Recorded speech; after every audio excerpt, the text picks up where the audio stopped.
লোকসভা নির্বাচনের প্রচার জমে উঠেছে। বাংলায় 7 দফায় নির্বাচনে জোর কদমে চলছে প্রচার। প্রায় প্রতিদিনই প্রার্থীরা জনসংযোগ, রোড শো করছেন, এমনকি প্রধানমন্ত্রী, মুখ্যমন্ত্রীও সভা করছেন অনবরত।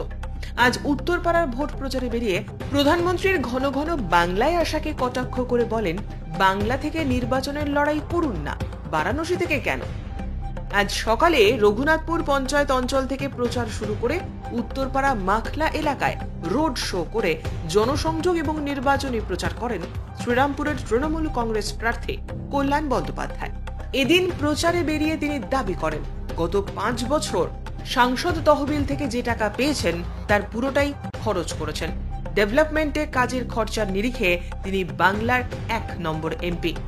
এদিন তিনি আরো বলেন, দেশের প্রধানমন্ত্রী চাইলে বাংলায় ঘর বানিয়ে থাকতে পারেন। গোটা দেশের মানুষ জানে তিনি কিভাবে দেশের মানুষকে বোকা বানিয়েছেন, কিভাবে মানুষকে ঠকিয়েছেন, বাংলার মানুষের অধিকারকে কিভাবে কেড়ে নিয়েছেন। কল্যাণ বন্দ্যোপাধ্যায় তীব্র কটাক্ষের সুরে বলেন, প্রধানমন্ত্রীর উদ্দেশ্যে চ্যালেঞ্জ ছুড়ে দিয়ে বলছি, এখনো তো সময় বাকি আছে। প্রয়োজনে তিনি বেনারস সিট ছেড়ে বাংলা থেকে নির্বাচনে লড়াই করুন। প্রচার পথে মাখলায় এক বৃদ্ধা রাস্তায় জল জমা নিয়ে অভিযোগ জানান প্রার্থীকে। উত্তরপাড়ার চেয়ারম্যান দিলীপ যাদব বৃদ্ধাকে আশ্বস্ত করেন।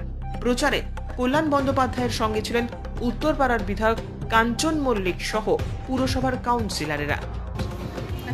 প্রধানমন্ত্রী এবার এসে পশ্চিমবঙ্গে থাকবেন, সমস্ত ক্যান্ডিডেটের হয়ে প্রচার করবেন, করুন না, কোনো অসুবিধা নেই। প্রধানমন্ত্রী যে কত বড় অভিনেতা সবাই জানে, প্রধানমন্ত্রী যে সারা ভারতবর্ষের মানুষকে ভুল বুঝিয়েছে সবাই জানে, প্রধানমন্ত্রী যে বাংলার মানুষের অধিকার কেড়ে নিয়েছে সবাই জানে, প্রধানমন্ত্রী যে সারা ভারতবর্ষে একটা ভীতি সঞ্চার করেছে, এখন ড্রাকোনিয়ান সরকার চালাচ্ছে, এটা সবাই জানে।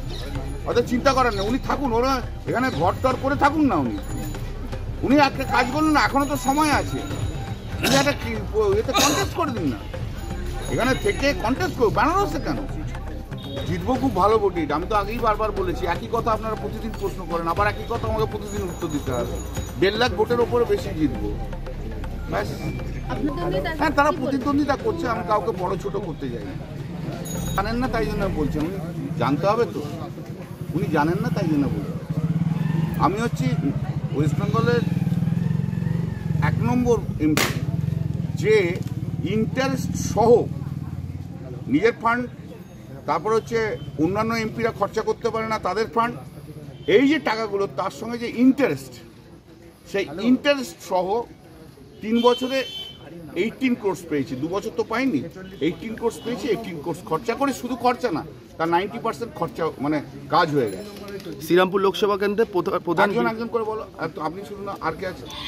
আর কারো আছে? আপনি কোশ্চেন করবেন, হয়ে গেছে আপনাদের কোশ্চেন, আপনার কোশ্চেন হয়ে গেছে। বলো, প্রধান বিরোধী হিসেবে কাদের দেখছেন, কাকে দেখছেন? প্রধান বিরোধী কাউকেই দেখছি না, ওই 2 আর 3 এর লড়াই, আর 2 আর 3 লড়াই করি।